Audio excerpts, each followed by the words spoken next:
Дундгов аймгийн утга зохиолын нэгдлийн 75 жилийн зориулсан Дундговын зохиолчдын бүтээсэн шилдэг дууны уран бүтээлүүдийг дээшлэн төлөвлөх Замбуу ТV-ийн экшигтэн тоглолтод та бүхнийг урьж байна. Монгол улсын зохиолчдын байгууллагын үндэслэгчдийн нэг Монгол улсын алдартай галиа төрийн зохиолч Сонон Балжирийн буян нэмэх Монгол улсын төрийн шагналт Монгол улсын ардын уран зохиолч Сормон Нэршийн Дашдоров Монгол улсын төрийн шагналт соёлын гавь сэтгэлтэн Додгорын Нэма Монгол улсын төрийн шагналт соёлын гавь сэтгэлтэн Болор Цомын эзэн Амбын Төрбат Монгол улсын соёлын гавь сэтгэлтэн Болор Цомын хошоо тэргүүн Цэндийн Чимэд орж Монгол улсын соёлын гавь сэтгэлтэн Утгын Чимэг наадмын тэргүүн доктор профессор Додгорын Цэндижов Болор Цомын эзэн Яруу найрагч Барнангийн Дорж болон Монгол улсын гавьяа тогш зохиолч Яруу найрагч Хүрдбаатарын Эрхэн баяр Монгол улсын соёлын гавь сэтгэлтэн Яруу найрагч Нямбугийн Баян мөнх Нацаг доржин болон Монголын зохиолчдын эвлэлийн шагналт Болор Цомын эзэн сэтгүүлч Яруу найрагч Аюур Буньягийн лавг Нацаг доржин болон Монголын зохиолчдын эвлэлийн шагналт Яруу найрагч Фернлен Нэм лавг Нацаг доржин болон Монголын зохиолчдын эвлэлийн шагналт Яруу найрагч Цэрэн Дулгын Түмэн баяр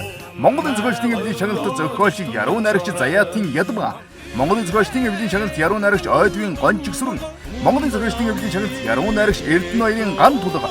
Яруу найрагч орчуулагч дипломатч Бархсын Дорж Монголын зохиолчдын эвлэлийн шагналт Яруу найрагч Андрен Сүглэгма Монголын сэродын шагналт зохиолч Яруу найрагч Баатрин Дэлгэр цэцэг Монгол улсын соёлын тэргүүний ажилтан Арднагийн даан сүрэн нарын шигээр бүтсэн төвний сэтгэлд хоногшсон гайхамшигт дуунуудыг шиглэх Замбуу ТV-ийн экшигтэн тоглолтод та бүхнийг урьж байна. Тоглолтын ивент тэтгэж хамтран зохион байгуулагч Дундгов аймгийн нутгийн зөвлөл Дундгов аймгийн засаг даргын хаман газар